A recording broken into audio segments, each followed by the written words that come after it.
Pep Guardiola finally gets a chance to get back at Jurgen Klopp this Sunday as his City side visit Anfield for the first time since their bus and their pride was damaged in the Champions League quarter-final first leg back in April. In praise of Klopp's coup over Pep, much was made of the fact that City's squad was apparently superior to Liverpool's. However, the Red squad is nothing to be balked at. So, have you ever wondered what a Liverpool-Manchester City combined 11 would consist of?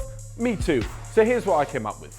We start off in between the sticks, where of course the second most expensive goalkeeper in the world is definitely an option. The spectacular star death of Red Giant Loris Karius was unpleasant for most people watching last season. However, it did mean a brand new opportunity for Roma's Alisson Becker. After a summer move, he kept 3 clean sheets in his opening 3 games at Anfield and impressed with some decent distribution. However, some on-the-pitch antics, especially at Leicester where it cost them a goal, aren't really the kind of thing that you see with Manchester City's Ederson. He also has a few clean sheets to his name and is an all-round fantastic keeper, and his distribution, like the Route 1 kick to Aguero for the goal against Huddersfield a few weeks ago, is the exact reason why Pep Guardiola brought him in and trusts him so reliantly. For this reason, we're going to put Ederson in the number 1 spot. Now, given that we've got so many mouth-watering attacking options, I've decided to go with a 3-4-3 formation, so we've slimmed down the defence a bit in favour for all those attacking players. Let's get into it. For the right-back spot, we have a fantastic duel between 2 of England's finest right-backs. First up is 19-year-old Trent Alexander-Arnold. Last season was his breakthrough season at Liverpool, which ended in him starting a Champions League final and making it into Gareth Southgate's World Cup squad for the Russian World Cup. This makes Trent Alexander-Arnold one of the most experienced right-backs in the league, and at only 19 years old with incredible pace, brilliant technique from a free kick especially, and an eye for a good pass, he is definitely one of the most promising fullbacks in the league. But ahead of him is probably the best fullback in the league, full stop, and it's Kyle Walker. Now, his defensive abilities may not be the best all round, however they do deserve some credit. And with his aggression and pace going forward and those lung-busting runs we've all become accustomed to, it's easy to see why Pep Guardiola is stuck with him despite the odd defensive frailty. Oh, and if he can repeat the goal-scoring efforts that we saw early in the season against Newcastle, then he'll definitely be the choice of right-back in the Premier League, not just Manchester City, for years to come. So for that reason, he slots in at the right of our 3-man defence. Now, as with every spot in this team, centre-back is a hotly contested position. The early season form of Aymeric Laporte alongside John Stones has been nothing less than exceptional. And for Liverpool, Joe Gomez has been a real shining star with a lot of young talents coming through for them. It was by no means an easy decision, but in the end, only one centre-back takes the spot, and that is the £75 million man, Virgil van Dijk. Eyebrows were raised when he joined Liverpool for that kind of money back in January from Southampton. However, now eyebrows have probably been lowered to around where eyebrows normally sit because he looks well worth the investment. After a full pre-season with the Reds, he's shown just why Jurgen Klopp decided to splash the cash on him, and he's even given him the armband in the last few minutes against Chelsea in the absence of James Milner and Jordan Henderson. Such is the faith that Klopp has in his star defender. As for Dejan Lovren, the self-proclaimed best defender in the world, well, if Van Dijk continues this impressive form and helps Joe Gomez to up his game too, we might see the Croat sitting on the bench more often than not this season. And completing the defensive lineup, we have a player who really wasn't able to get into his full stride in his first season at Manchester City due to a terrible injury. However, since recovering from that injury, there is no doubting his quality. And with a joint chart-topping 4 assists already this season, Benjamin Mendy is a fullback to be feared. He's got all the physical attributes of a top centre-back. He's got the awareness and the pace to get forward as a wing-back, and as is proven with the assists, he's got the final ball of a winger. Many of these compliments could also be paid to Liverpool left-back Andy Robertson. However, he's a way off Mendy just yet, even though he was given the Scottish captaincy earlier in the year.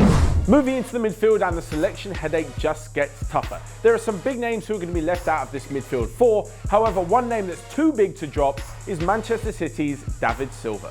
At age 32 and with 8 years in the Premier League, you would have thought that the time has taken its toll on him and he may be slowing down a bit. Nope, he's having absolutely none of it. The midfielder has kept his spot in every game this season, has impressed so much he's also been touted as potentially the best foreign import of all time in the Premier League, not just for Manchester City.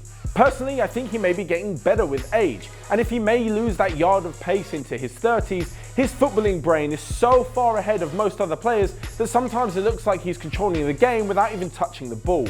His short passing, vision and creativity mean that he's the kind of midfielder who would get into most teams around the world, so he definitely fits into this one.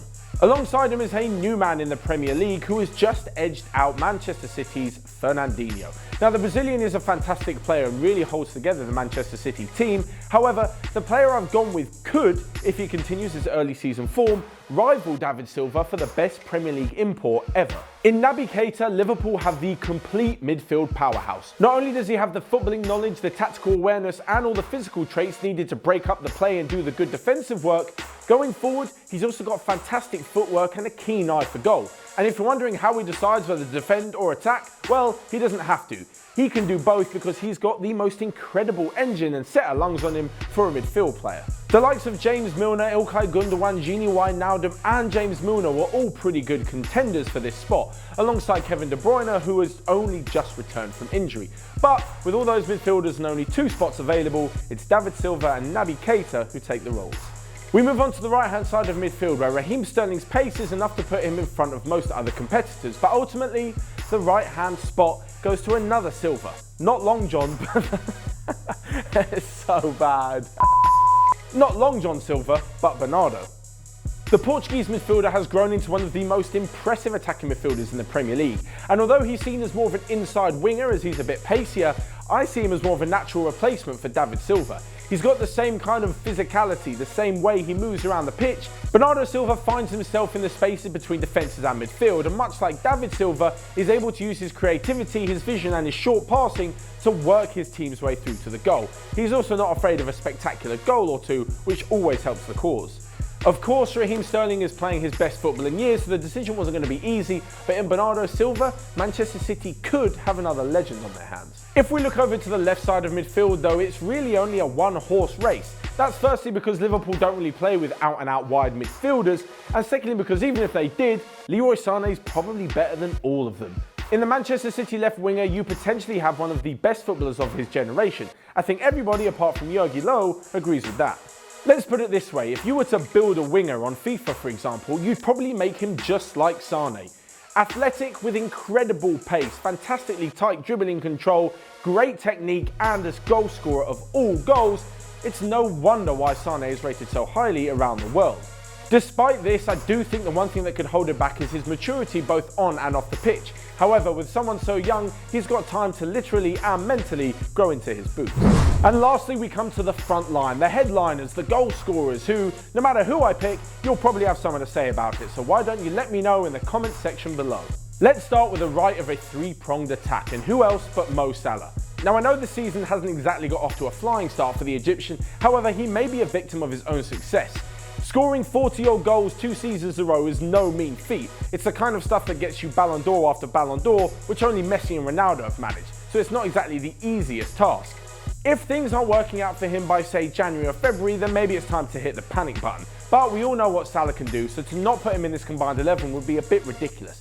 And for those of you hitting me with the Sturridge comments after you've seen him score 1 good goal, okay, 3 goals and a few sub appearances, don't be so ridiculous. He's done okay, yeah, but to start off with Mo Salah, pretty mental.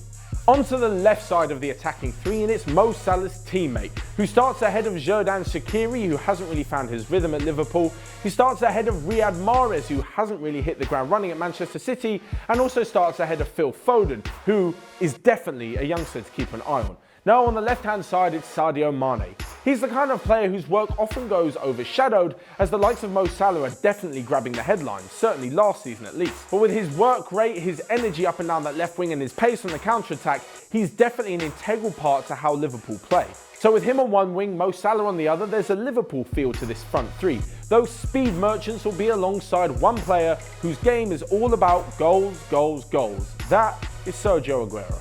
When the Argentinian gets the ball in and around the box, both sets of fans expect the net to be bulging within a few seconds after one fatal swipe of his right or left boot. Since joining Manchester City, Aguero has been smashing records for the club and is now chasing down Alan Shearer's all-time Premier League goal-scoring record, according to teammate Bernardo Silva. However, given the fact that he's 30 years old, it may be a bit difficult for him to make up the 100 or so goals within the next 5 or 6 years. Now, I could have put Roberto Firmino in there, however, he's just not the goal scorer that Sergio Aguero is. Don't get me wrong, much like Sadio Mane, what he contributes to the Liverpool team works fantastically well for how they play.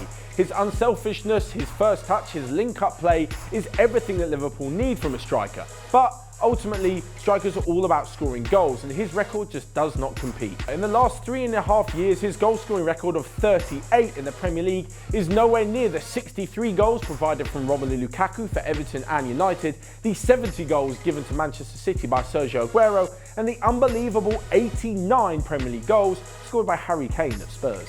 As for Gabriel Jesus, well, if he stays injury-free, his main task is to overtake Sergio Aguero as the main striker at Manchester City. That's no mean feat for any player on the planet, and if he can do that, well, he's probably earned it. Right now, I don't think he's the #1 starter ahead of Aguero, despite his obvious quality at such a young age. So there you have it, the combined Manchester City-Liverpool 11. But what did you think of the starting lineup? Let me know in the comment section below who you would have had in, who you would have definitely let out, and where I'm talking absolute rubbish. And whilst you're at it, after the video, why don't you click here to check out all the other stuff we've got going on Onefootball. Until next time, smash the like button, let me know your thoughts, and I'll see you next time. Oh, I've got such a terrible joke in here, I'm gonna laugh. P-Pans Parley. Eyebrows were raised.